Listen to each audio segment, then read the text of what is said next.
you see that the stats show that the trend line is in that direction, right? 5 years ago, the DEX to SEX volume DEXs were less than 2%, I think less than 1% 5 years ago. Today, as of last week, if you look at Blockworks research, it's 30%. Why is that happening? Well, the trend line that we're building against is the world's just getting faster, more efficient, and cheaper.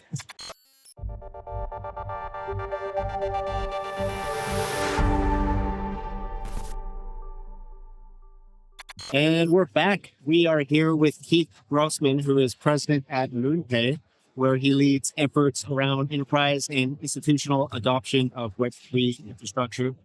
Keith, you've had a fascinating career arc from media and publishing at places like Wired, Bloomberg, and Time Magazine to now leading enterprise at MoonPay.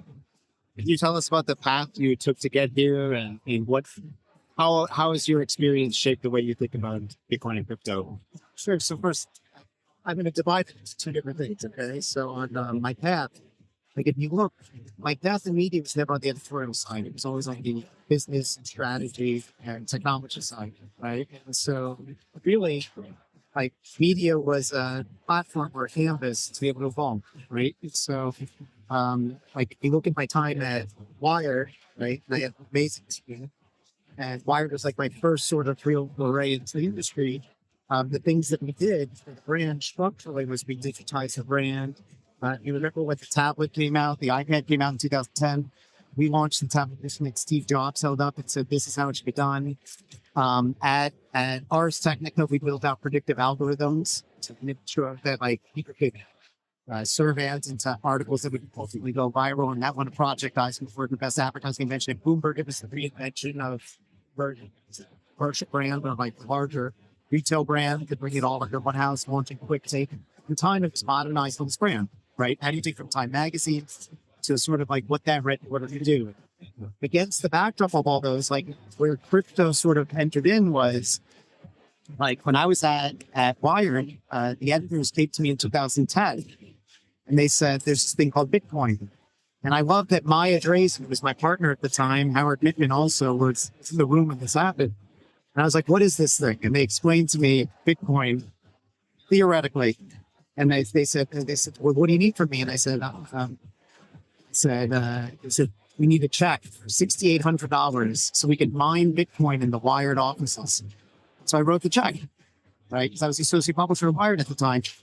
And so they mined the Bitcoin in the offices of Wired. 2010, they wrote an article about what Bitcoin was. I read it and I was like, this is amazing, right? You remember the first time you read sort of anything about Bitcoin and you're like, this is amazing.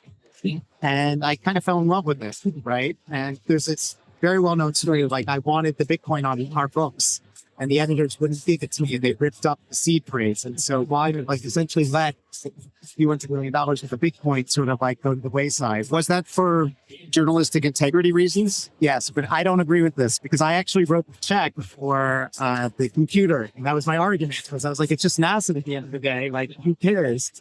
But that's neither here nor there. If you look, though, when I went to Bloomberg, who owns at crypto on X?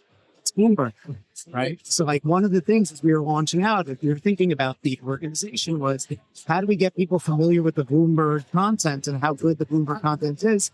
And so we said, well, on X, if content is distributed or decentralized, right, people will go to what is the most obvious thing, the label of the ecosystem. So if it was technology or luxury or fashion or economics or business, we secured all of those handles, right? That's why Bloomberg has all those handles.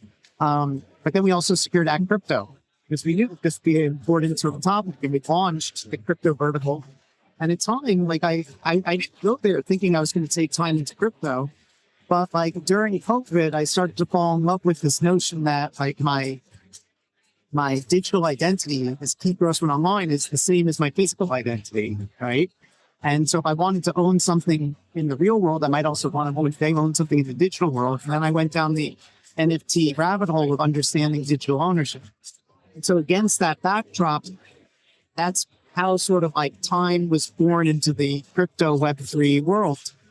And I just had this one day where I looked at what's happening and, you know, I saw this trend line with the emergence of blockchain technology and what I really saw was that the internet was absorbing an embedded finance layer at a massive scale. And I thought this was an evolution that was so big that I couldn't pass it up. And if you think about my career in media, it's always been as a it's always been as a observer, taking these technologies and applying it to the media. And what I wanted to do was participate. We thought this was too big of an evolution. Okay, so first heard about Bitcoin in 2010. Obviously, you went all in on it. I wish. I wish. I wish. No, I really. The moment I went really and I love Bitcoin a lot. And I'm not a maxi, but I don't anything, but I really love Bitcoin. It's why my pinned tweet at the top of my X handle is an explainer for people, like a dummy's guide to understanding Bitcoin with no jargon. Was during COVID, and the U.S. government was just printing, and saying there was going to be no inflation. And I remember thinking to myself, I'm like, there's no way that you could print and not have inflation. And I went and I jumped into it at that point, like meaningfully. And I said to some folks in TradFi, and I thought this was really a big, meaningful sort of evolution. And they all laughed at me. And then this past Christmas and holidays, I got them all candles that said, "Smells like I was right about Bitcoin." but all right. So could you tell us how MoonPay fits into this whole Bitcoin and crypto world? Sure, they do. So first, I'd be remiss if I didn't say this, especially since I'm sitting here on a Bitcoin.com panel. But MoonPay wouldn't be here without Bitcoin.com. And I think that that's a story that like very few people know or understand. But Roger Ver was actually the person who gave Ivan, our founder and CEO, our first shot. And so Bitcoin.com is a very meaningful partner to us personally. To step back from that, right? And that's like a nod in a moment to you all that I'd be remiss if I didn't make while I was here right now. Appreciate it. Step back from that, like the original thesis of MoonPay was there's something really exciting happening over here, and it's this crypto thing, and it's really hard to get access to it, right? Like back in 2010, if you wanted to buy Bitcoin, it's not an easy purchase. So when Ivan realized that, he was like, how do I connect what you have over here with your credit cards or debit cards to be able to buy this thing over here? It sounds simple, but it's more complex than one would say. So MoonPay was born as an on-ramp, but over the years has evolved to be an on-ramp, off-ramp, to offer trading, to offer stablecoin infrastructure. And now when you think about it, it's really about how value is moving in this new world. And like if you were to make sort of an analogy, it's the akin to when PayPal emerged as the trusted sort of source for online e-commerce. That's what MoonPay is ultimately delivering for the crypto ecosystem. So as an on-ramp, could you go into some of the use cases? So you partner with front ends who are and you make it possible, make it easy for people to get in. So the easiest way to think about it is if you have a Bitcoin.com wallet and you have fiat and you want that fiat to be crypto, MoonPay is who will manage in the decentralized ecosystem that KYC, allow for the fiat to be transferred into the crypto, and allow the access into the decentralized ecosystem. At the end of the day, when you think about it, we're the compliant, fully regulated membrane that allows individuals to enter into DeFi. All right. So one debate in crypto that seems to be growing these days is whether the real opportunity lies in sort of the infrastructure, whether it's things like on-ramps or layer ones, or whether it lies in the front ends, who has the distribution. Do you have any thoughts on this debate? No, I mean, I think crypto is really misunderstood. Yeah, right. Like that's a debate that I think you get into when you get to real technical sort of people who are very familiar with like the details. I think the misunderstanding of crypto, and I think the bigger debate is, like when I was in media, people could understand that print was a vertical category. You're either a magazine or a newspaper, or you're not, right? Terrestrial radio was a vertical category. You're either radio or you're not. Linear television was a vertical category. You're either cable television or you're not. But digital is a horizontal category, right? Like anything that can be digitized is. So you have digital print, you have digital audio, you have digital video, and then you can do really interesting things in digital that you can't do in vertical categories that are analog, right? You could share it, you could target it differently, you could manipulate it differently, and whatnot. If you believe that the world is becoming increasingly digitized, then all crypto is an extension of digitization. If it can be digitized, it can then be tokenized, right?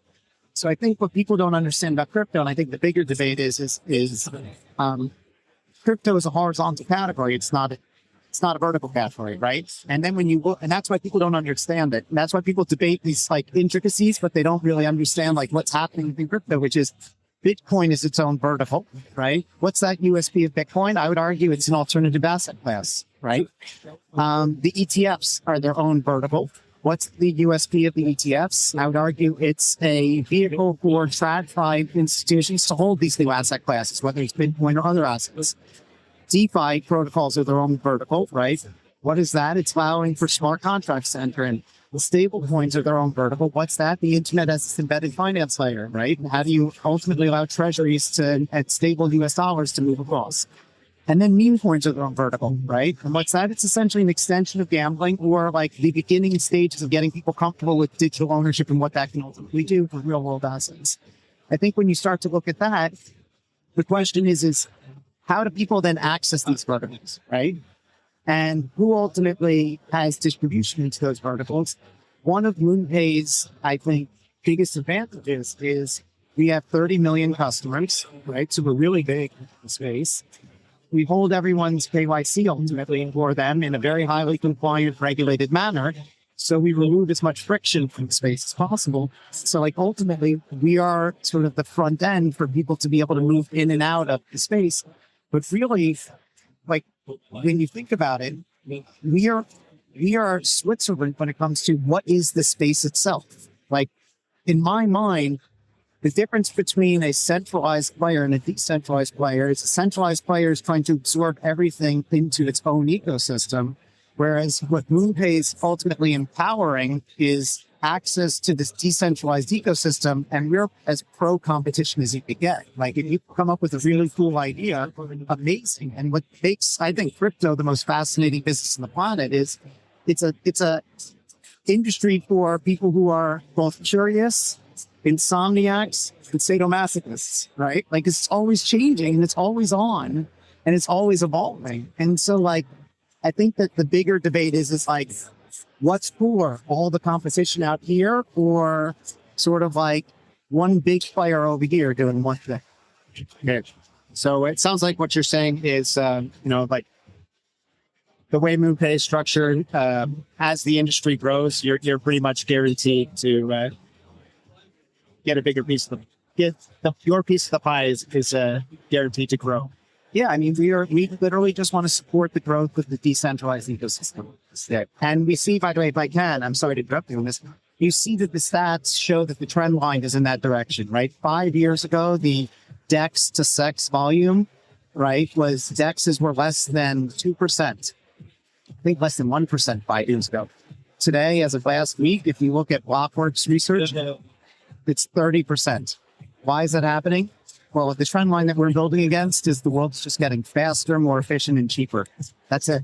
So on that note, I guess you would posit that it's inevitable that we're going to continue becoming more decentralized. Yeah, I think what you see is the incorrect assumption is that decentralization replaces centralization. I think that they mature together. I think you're always going to need centralized players at any level because as you affix yourself to larger governments and the larger global financial system, regulators need someone to hold responsible. So you're going to need centralized players. I think that the pie is just going to continue to get bigger. There's going to be it's a generational and a technological evolution that's taking place right now at the same time. So I think that centralized players are going to slowly get smaller. They're not going to disappear. These inefficiencies, the intermediary aspects of it will probably be replace. They'll make more money in other areas like FX, but decentralized players will start to evolve in ways where they can now give access directly to more and more consumers because the front end and the onboarding experience just get more seamless. See. So in an op-ed that you published on Bitcoin.com News a few months ago, which was titled "We Are About to Enter the Golden Age of Crypto," you spoke a lot about regulation. So could you maybe expand on how important you think? I mean, your op-ed was came out just after the Genius Act was passed. Could you expand on why you think that was such a pivotal moment? Sure. So think about this. Well, how long have you been with Bitcoin.com? About 4 years. Okay. So think about just the past 4 years you've been with Bitcoin.com. Think about the industry, right? Up until the change in the administration, it's not pro-Trump, negative Trump. It's just fact, right?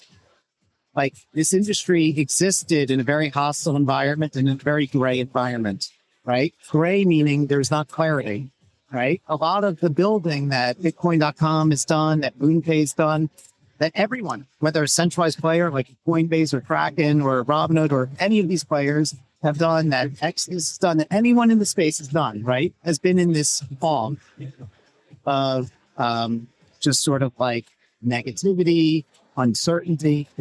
And now all of a sudden, for the first time, we're beginning to get clarity. And what's interesting about clarity, and I say this in the article, is clarity provides stability, right? Stability attracts capital inflows, right?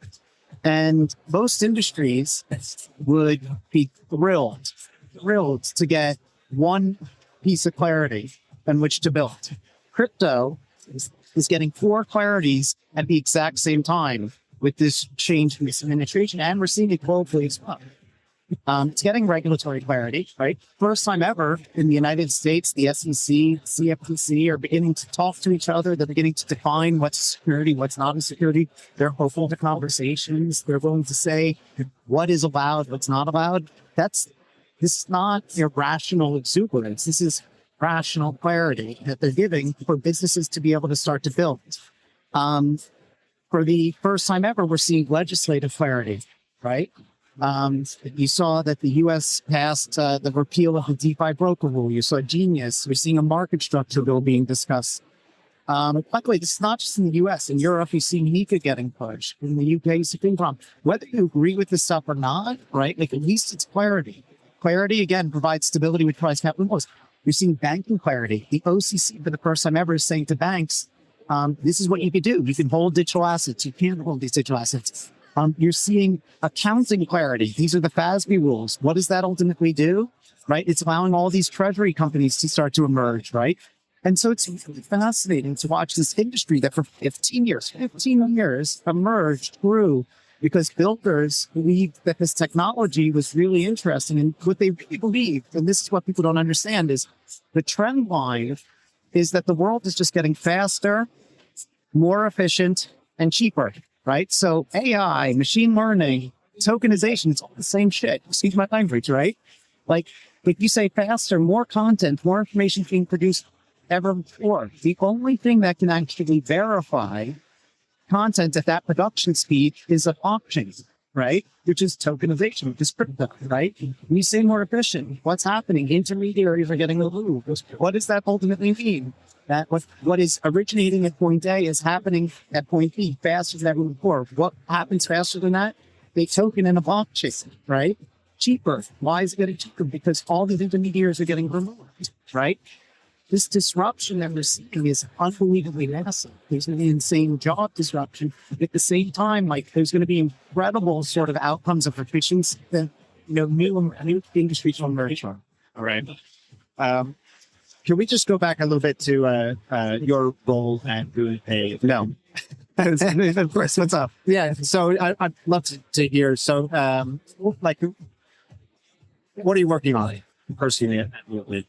I mean, I would say MoonPay has really matured over the years, right? When it originated, when I even first came out, it was just an on-ramp. And then it's matured into on-ramp, off-ramp, all these sort of diversified sort of streams. What we're ultimately building towards is a network, right? It's like, how do we think about the entire ecosystem and how can we be this membrane that supports the continued growth of DeFi, right? And that explains why, like, our most recent acquisition, which was Meso, was so important. Like, think about what Venmos did. Like, one of the founders of Meso, like, he was one of the top engineers, one of the top product people at Venmo.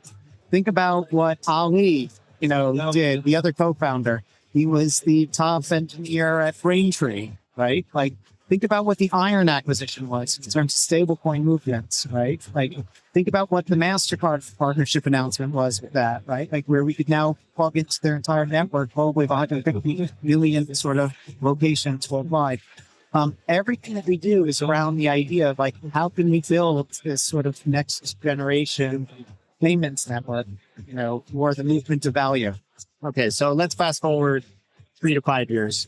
How do you see his position and the industry broadly? So I don't predict 3 to 5 years, only because, like, I learned this at Wired from Chris Anderson. Like, you're crazy if you predict technology beyond 18 months. Okay, right? so let's go 18 months. But like, I 18 months, it's going to be very similar to where the vision is that I just painted out and it will be bigger, right? Like, one thing that I feel really proud about is the team is really focused, during this time in terms of building towards this vision. The team understands its mission of, the value, the movement of value, the world is shifting, and, like, it's a really incredible moment to do it. The one thing about clarity that is amazing but awful is the most opportunity to grow occurs when there's not clarity. The most money ultimately comes to the system when clarity occurs. And so we're in this transitionary moment where you're seeing a lot of consolidation in the ecosystem. And I think what you're going to continue to see is that we're going to continue to make acquisitions, continue to grow towards this vision, and we're going to continue to play offense. Okay, great. Keith Grossman, thank you so much for your time.